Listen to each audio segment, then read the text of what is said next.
Welcome to Neurotypicals Don't Juggle Chainsaws, the podcast that cuts through the rubbish to explore the world of neurodiversity. I'm your host, Nic King. And I'm your host, Kate Fox. And together we're here to explore, understand and celebrate being neurodivergent in a neurotypical world. From ADHD and autism to dyslexia and other quirky brains, we talk about it all. And go off on tangents. So whether you're neurodivergent, love someone who is, or you're just curious about neurodivergent minds, you are in the right place.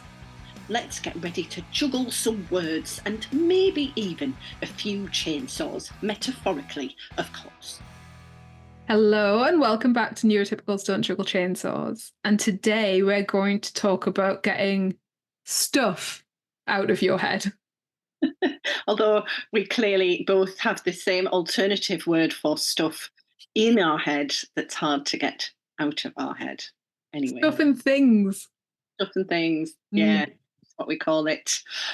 So this is, I suppose for me as a writer and performer, it's kind of what I wrestle with in my daily life, in my working life. And there's a bit of mystique attached to it, though, if you're a writer. Whereas for you, Nic, it is also what you wrestle with in your daily life when you're running courses, when you're presenting, when you're kind of teaching and sharing work in all sorts of ways, possibly with a bit less mystique around it. I don't know. I mean, do people routinely say to you, Nic, how do you get stuff out of your head? I think a lot of people ask me how I created Neurobears because nobody else had made a course for children previously, and nobody else has since so far at time of publishing. And people do ask me and did ask me about that because on one hand, they think the concept's incredibly simple and easy to understand, but sometimes, wasn't it Albert Einstein that said something like, if you can explain it to a 6-year-old, you understand it? Oh, maybe so. Was he sitting down with his grandchildren explaining the theory of relativity and time travel at the speed of light, possibly? And they were going, Granddad, we knew that already, thanks. Whatever. I mean, possibly not, but I like the image. Absolutely. Well, and it's, I mean, I used to, when I was on a journalism course, so I suppose journalism is one of the ways where I learned how to get stuff out of my head in a prescriptive way. I remember one of our tutors always saying, it's a lot harder to write for The Sun than it would be to write for The Guardian, because in The Sun, you are having to write in a way that appeals to a really broad audience, and you're having to convey, I'm not going to say complex ideas necessarily in a simple way, but certainly to boil things down to their essence. Yeah. Which can be a particular challenge for neurodivergent people. I want to go back though to, so in summary, while we're here, how did you create, or how did you come up with the Neurobears concept? I did that thing and that the people never like the answer of, in that one day I just woke up and it came to me and I essentially got it all out of my head in almost roughly how it is today in about half an hour. And it did just come out of me. But that doesn't mean it wasn't sitting in me for possibly the best part of 5 years before that. Yeah. And when it came out of you, in what form did it come out in that half hour? So quite a bit in drawing, a lot of bullet points. I like a bullet point and I like a Word document. I do a lot of dictating to Word. You know how you can press the little recordy button. And there's other software is available. Where it can it listens to what you're saying and it writes it for you. And I quite like that because I struggle to write because the speed that thoughts come through my head isn't the speed I can get it out through my wrist. And also because I am dyslexic, my spelling is horrific. And therefore it's not really shareable. Does that make sense? Nobody else is going to understand what I've written other than me. So then I would have to redo the work at which point that's doubling up a task and there is no dopamine in that. So yeah, I do a lot, and I do a lot of creating visuals. I like a Canva a lot. And so that seems to fit because the course is aimed at children and young people. I mean, Yeah. that must be particularly good anyway, then, because what you're not doing and what you would never have wanted to do is convey information in a way that felt really word heavy and kind of dense and hard to access.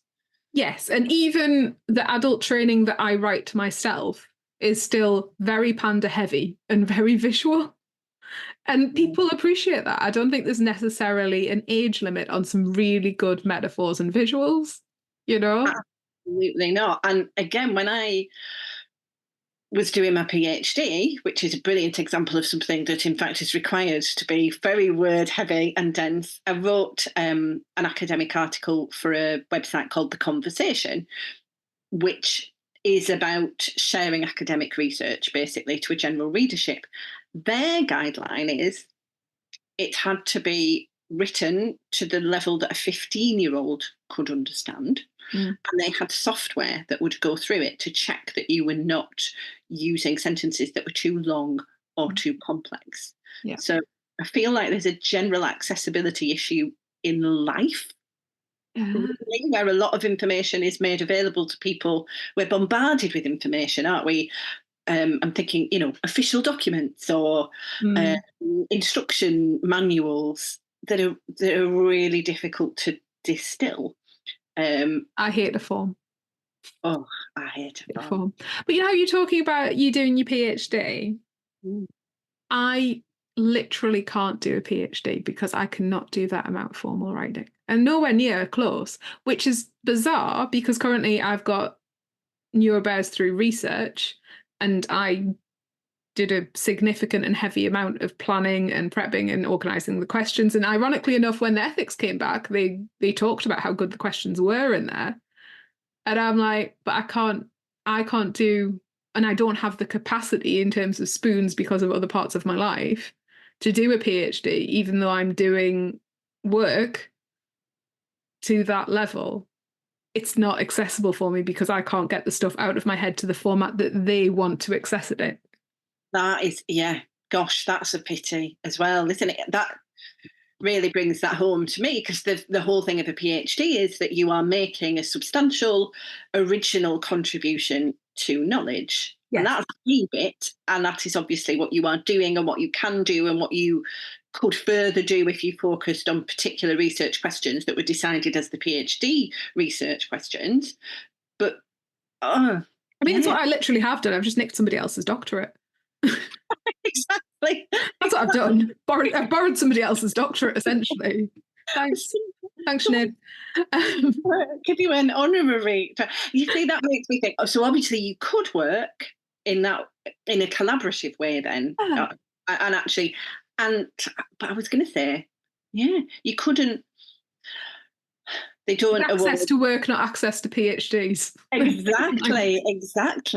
And I do know. I have a friend who I worked with because I was in the field of comedy studies, as you do, and she is dyslexic, and I believe she had some form of support, but I felt like she was doing more work than and it's less that I think if I had nothing else in my life that took up my spoons and I had support, I possibly could do it.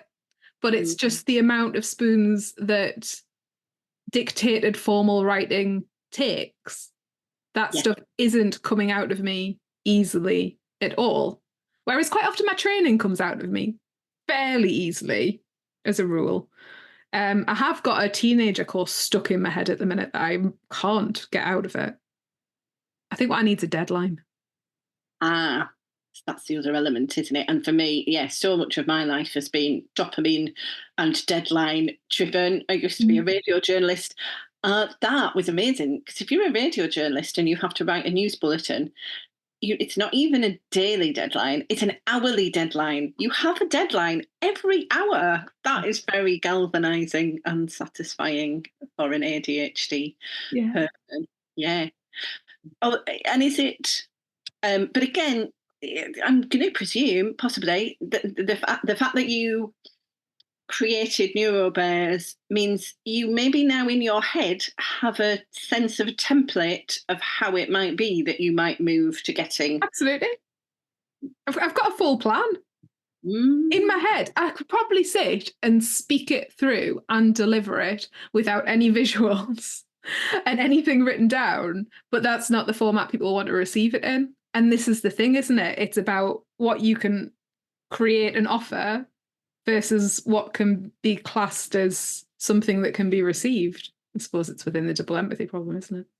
It is, absolutely. And I remember I always knew as a teenager in my early 20s, I had this strong sense of I have so much to say, so much to express, but how am I going to do it? And at school, so basically my thing is words. I'm hyperverbal and I read very quickly, I write very quickly. And as time has gone on and I've learned different modes of writing and probably the rules of those modes of writing, I'm now able to get a lot of those ideas out of my head. But actually, it's taken probably till now, till nearly now, to really do it in a format that works for me. So the format that works best for me is like the show that I did where we met Bigger on the Inside, where it is a mixture of it's stand-up, it's monologue, it's just serious streams of words, it's bits of poetry that are more images, it's words, like so many words. I'm desperately trying to cut the thing down because it should only be an hour, and it's never only an hour. Never an hour. Never an hour. And those words are in different registers and different tones. There's funny words, there's imagy words. That's what I should always have been doing, but that did not exist as a format, really, or I wasn't aware of that as a possible format. I therefore had to fit into radio news bulletins or short stories or a PhD or poems. Yes, poems. Being a poet has been my job for ages. But poems in other people's styles often, or at least I'm going to say not other people, but not a prescriptive style. A prescriptive style, exactly, because in order to have something published, it has to be in a format that's recognisable to other people in the marketplace where you're publishing as the format that we are wanting at this time. If it was the 19th century and I was writing poetry, it would have to be rhyming and sound like what Tennyson wanted to say. And it would have to be very epic and very long. I mean, in some ways that would have suited me a bit better because I rhyme very easily. So actually, in summary, I should have been born in the 19th century, but I wasn't. So I've had to adapt. And I would say it's a form of masking. Yeah. And I have had that written masking very available to me because I'm hyperverbal and I can juggle. But had that always been to my benefit? I don't know. So would you say, Nic, possibly, that because you would maybe struggle to mask or to do masked writing, that makes sense, that might mean how you express yourself tends to be more authentic to you, maybe. Right. Well, we're about to have a reveal on the podcast live because there's something you don't know about me. Oh. That I have a degree in English and I actually did creative writing as a significant part of that. So I have done other people's styles of writing when I had to do it for essentially an exam mark or a mark within my course. And I didn't really mind that, but I think I would mind that now.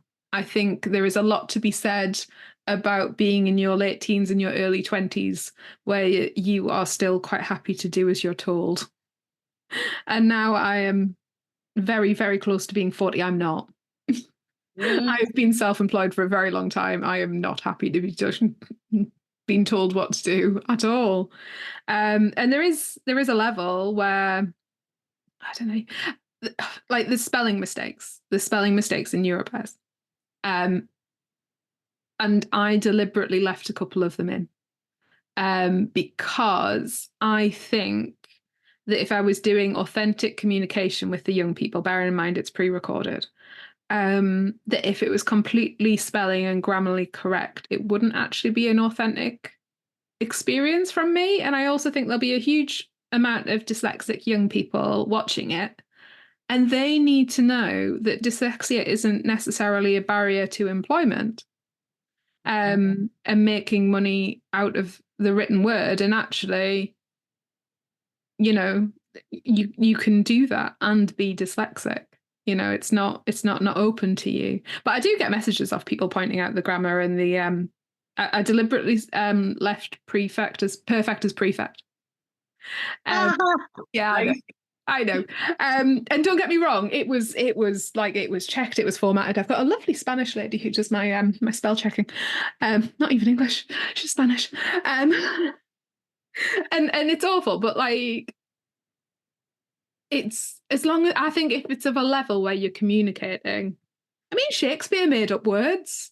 Exactly. And actually, a lot of my poetry, it's to be spoken, it's performance poetry, and I work with a lot of performance poets who are dyslexic, and it's not a coincidence. You know, they're primarily performers, they're primarily working orally, they go into schools, and as you've experienced, the connection that they have with the kids who also struggle with written expression, it's huge. It's very validating.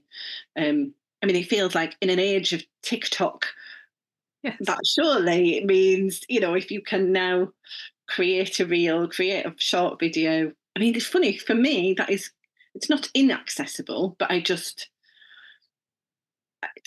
TikTok I find is very loud and very fast, and actually it would never occur to me really to make a video if I could just write it down, which is why I have a Substack newsletter, you know, where all the writerly. You see, and I love your newsletter, but people are like, you should do a blog, and I'm like, never going to happen. However, I'm absolutely up for creating a TikTok. You see? And I could see, and to be fair, any social media team will tell you that you should only ever use formats that you enjoy yourself.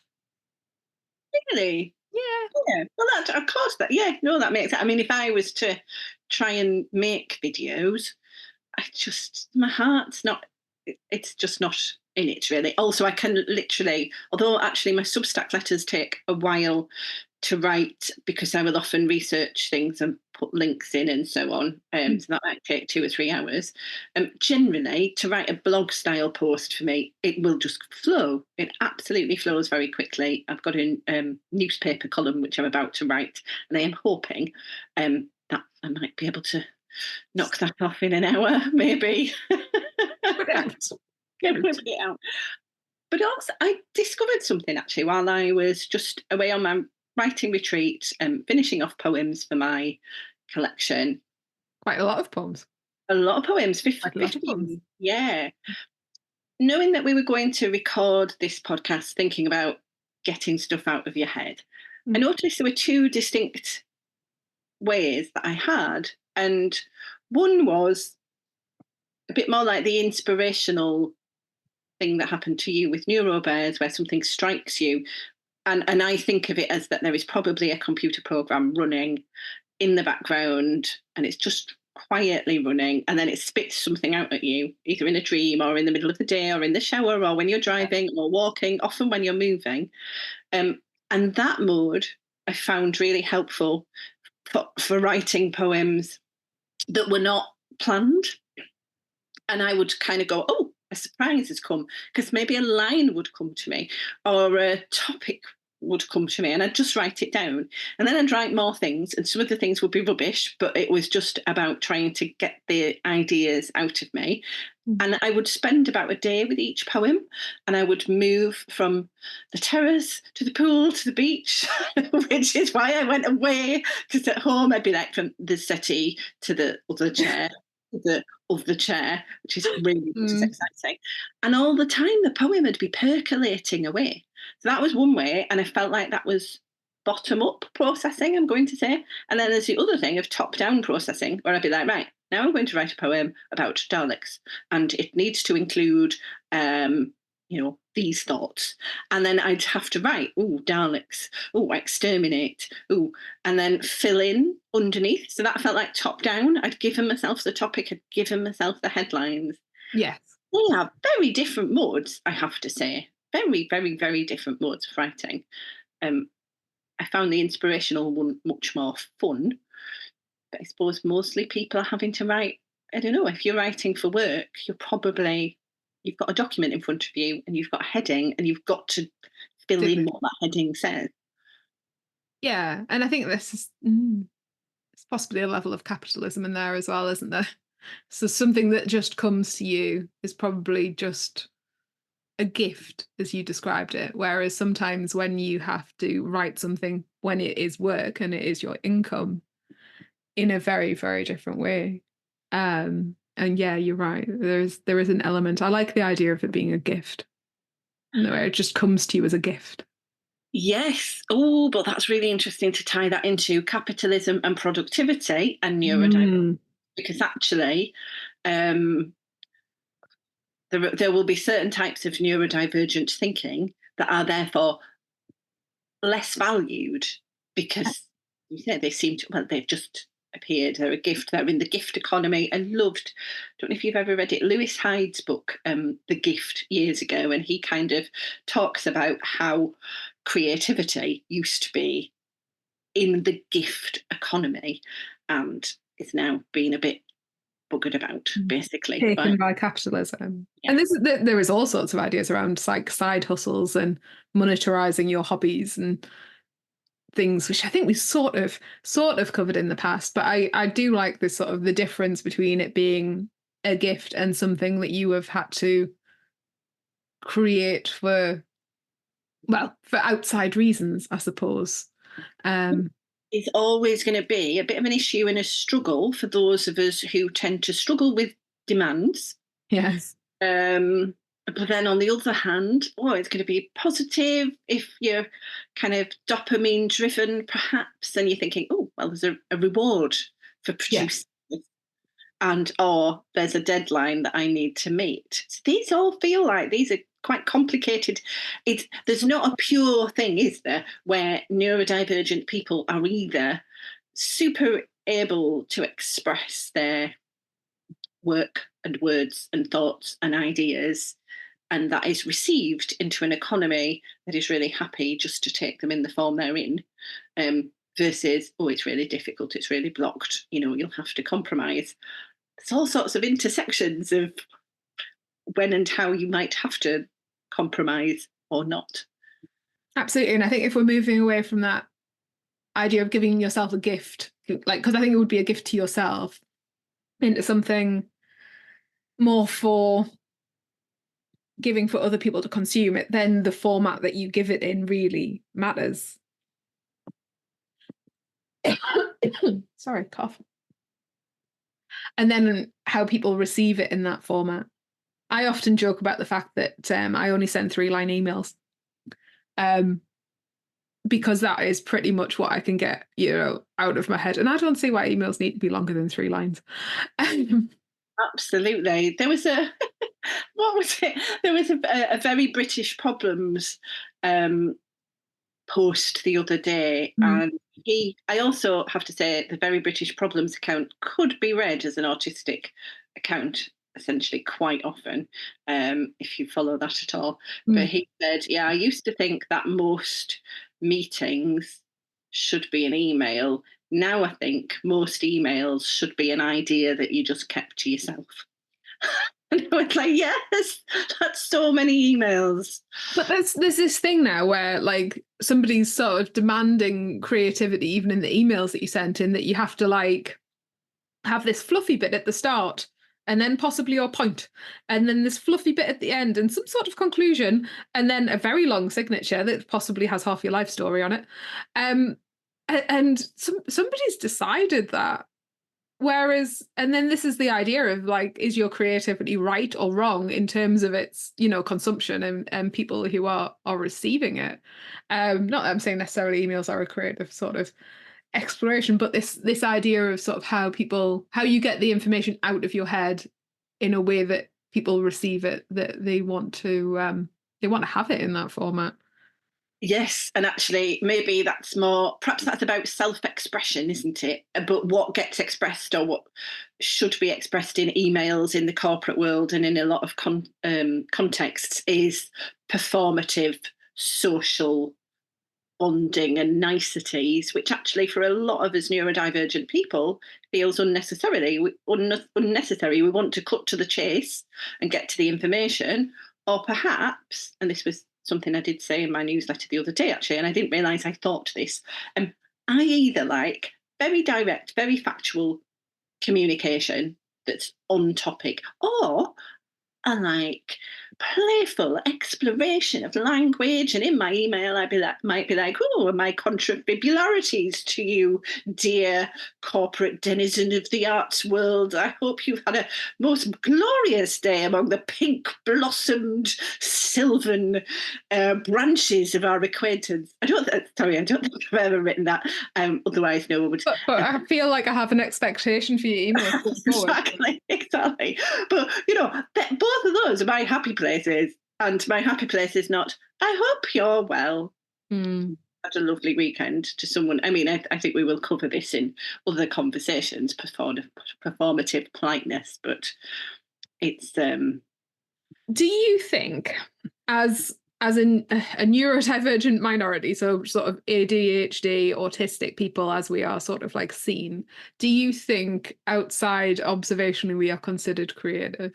I know we consider ourselves creative because we know our own community, but I still think this idea around, well, it's still in the DSM, this idea around sort of like rigid thinking and repetitive behavior, and it's still all there. And that isn't considered creative. If you are lining up toys, it's not considered your creativity. Even if you are doing them beautifully in size and rainbow order, and we have thought this through, and we have. Do you think observationally we are considered creative? Yeah, absolutely not. No, particularly autistic people. I think perhaps ADHD people purely might be recognised as such, but as you say, because of the DSM criteria, I mean, what they actually said was that autistic people lack social imagination, not imagination. So, the ability to work out from your context and predict what should happen. Yeah. And yet that has taken hold and fitted together with ideas of being, robotic, dehumanized. Monotone indeed. Monotone. I have a lot of poets contact me saying, oh, but I mean, basically, in summary, they say, clearly I'm autistic, but I can't be autistic because I'm imaginative. And it's like, no, that's a real misunderstanding that society and the medical models have had of what's going on. But yeah, that's partly why I'm, and have been since my diagnosis in 2017, so out, because I felt like in itself, if you're a poet who's autistic, that's theoretically an oxymoron, but obviously isn't. I mean, flipping heck, every other poet is neurodivergent in some way. And no neurotypicals juggle chainsaws. Indeed. Well, still, none have come forward. Not one. Weeks. This time. Yeah. Okay, I want to finish on this thought, which I've taken from a research study. And it said, from time immemorial, humanity has searched for the first signs of our creativity. We considered that arts and creativity to be one of our most humanizing factors. But autistic people are often othered and dehumanized. And there are many stereotypes around us to not being creative thinkers. Maybe they just never looked in the right place. Thanks for tuning in to Neurotypicals Don't Juggle Chainsaws. We're so glad you joined us today to explore the fascinating world of neurodivergence with your hosts, me, Nic King. And me, Kate Fox. If our conversation sparked a thought, a question, or even a smile, don't keep it to yourself. Drop us a line at hello@neurotypicalsdon'tjugglechainsaws.co.uk or visit our website, neurotypicalsdon'tjugglechainsaws.co.uk, to write in. We'd love to hear from you. If you enjoyed today's episode, consider leaving us a 5-star review on your favourite podcast platform. Until next time, keep embracing the unique ways you juggle the chainsaws of life.